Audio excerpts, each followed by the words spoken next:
head to Europe, US Senators Lindsey Graham and Richard Blumenthal have met with Ukrainian President Volodymyr Zelensky in Kyiv as diplomatic efforts intensify ahead of expected peace talks. Graham announced that the US Senate will advance a bill next week to impose tougher sanctions on Russia and countries continuing to buy its oil and other goods. During their visit, both senators accused Russian President Vladimir Putin of stalling the peace process. Graham, who spoke with Donald Trump before the trip, said the US president expects concrete actions from Moscow. This comes as Trump called both Putin and Ukrainian President Volodymyr Zelensky stubborn while trying to mediate an end to the war. Here is what the senators had to say. I don't believe Russia is interested in peace. As we speak, they're building up their forces along Ukraine's border for a counteroffensive in the summer or the fall. I'm going to Paris and I'm going to Germany after this trip. I'm going to urge our European allies to lower the price cap, to make it harder on Putin's fossil fuel economy, increase OPEC production, and lower the price cap. If Europe will do that, it will matter. It will hurt Russia's war machine. Ukraine is ready for peace, is willing to make sacrifices and compromise for peace, is willing to stop the fighting to achieve peace. It's clear to almost anyone, Putin is not remotely interested in anything that would lead to peace. On Vladimir Putin. And right now, let's be very blunt, he's playing the United States for a stooge. Americans don't like to be made fools of. But that's what he's doing. Clearly, obviously, prolonging and playing for time, stonewalling and stalling and stringing out the President of the United States. Americans won't stand for it. Meanwhile, Russia claims to have shot down over 1,400 Ukrainian drones in the past week and taken control of 13 settlements in Sumy, Kharkiv and the Donetsk region. The Russian Defense Ministry also reported strikes on Ukrainian military infrastructure and reportedly repelled multiple attacks while advancing on several fronts. Ukraine, on the other hand, said its forces deployed a newly developed mobile air defense system to shoot down Russian drones over Odessa. Kyiv reported 93 frontline clashes on May the 30th alone, including the repelling of 28 Russian attacks near Pokrovsk. This comes as Russia's ambassador to the UN, Vasily Nebenzia, has said that Moscow is open to a ceasefire, but only if the West stops arming Ukraine and Kyiv halts troop mobilization. He added that a simple truce would not be enough to end the conflict. Well, several developments there. Joining us to discuss them is Gilbert Doctorow, a Russian affairs expert who's joining us from Brussels.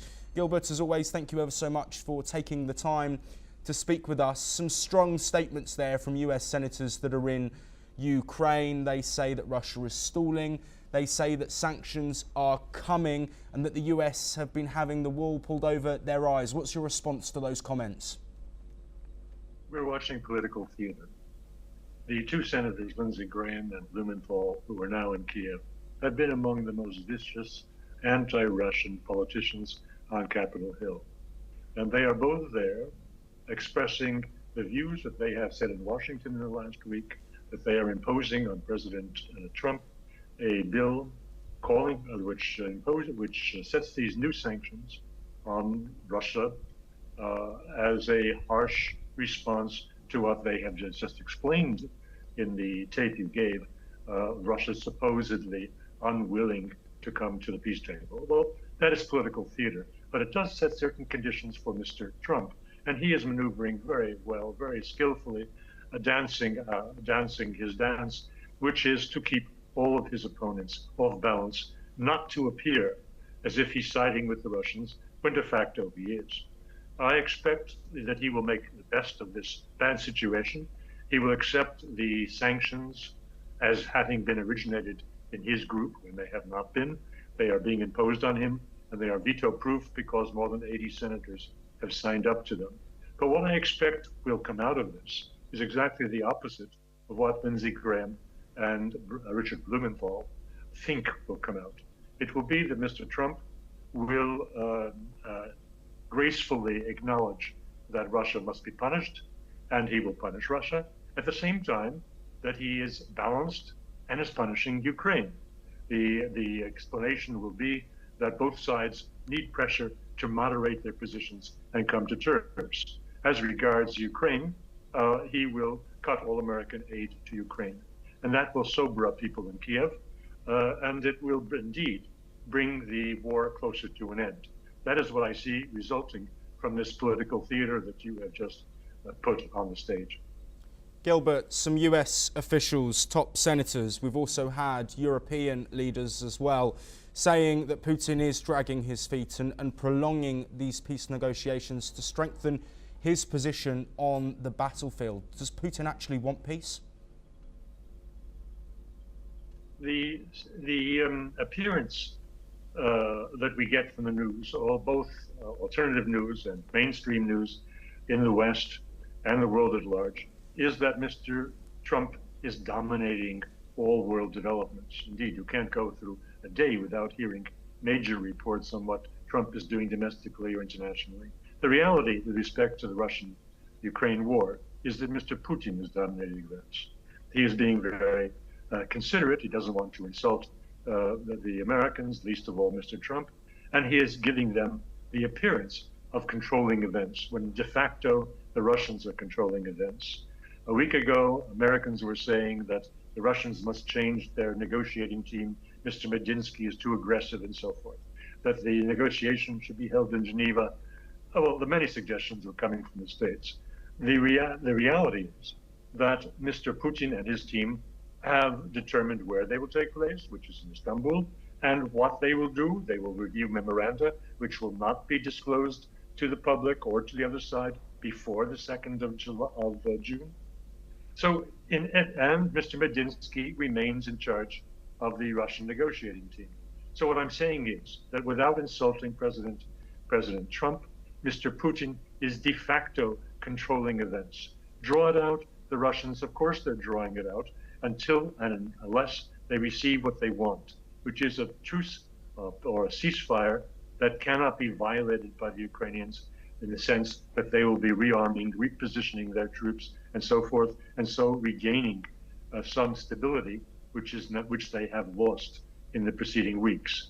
The war on the front is dominated by the Russians. They are pushing the Ukrainians steadily back a few hundred meters a day, a few kilometers a day, all across the front.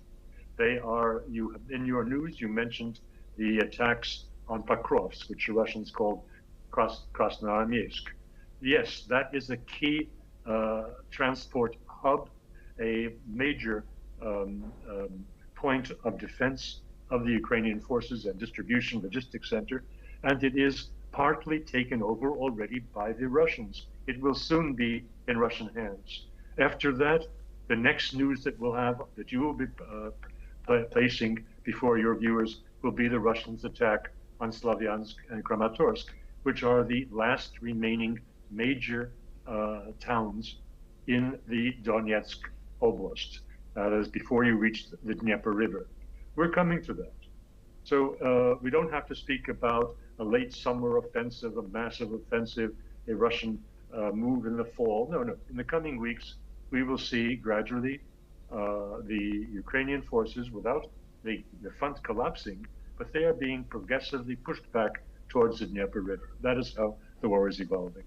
Yes, Gilbert, I will repose the same question just because I'd like a more direct response to whether Vladimir Putin actually wants peace in this war. You've just detailed there all of the gains that are being made. You've said that Russia are controlling these discussions, which is something that Western leaders have said. Russia is setting the agenda.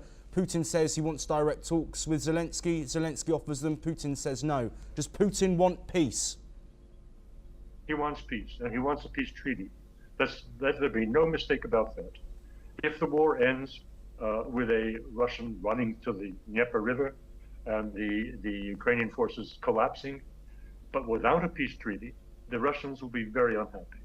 Mr. Putin is a legally minded person. He is a lawyer by training. He wants a piece of paper signed by a legitimate representative of the Ukrainian nation. Why? He doesn't want to face the next 20 or 30 years of Russia being subjected to terrorist attacks by Ukrainians who are in a chaotic region that doesn't have a proper government. He wants Ukraine to be headed by a legitimate government, which concludes a valid peace treaty with Russia. And so it's taking some time. He set conditions which are harsh, but which Russia will not step back from, and which Russia will eventually obtain, namely that a truce, a ceasefire, is part of a global settlement that will be validated by European and U.S. powers, and will be a peace for a long term and not just for the next 6 months. Yes, Gilbert Doctorow, thank you ever so much for joining us. We will, of course, continue to bring you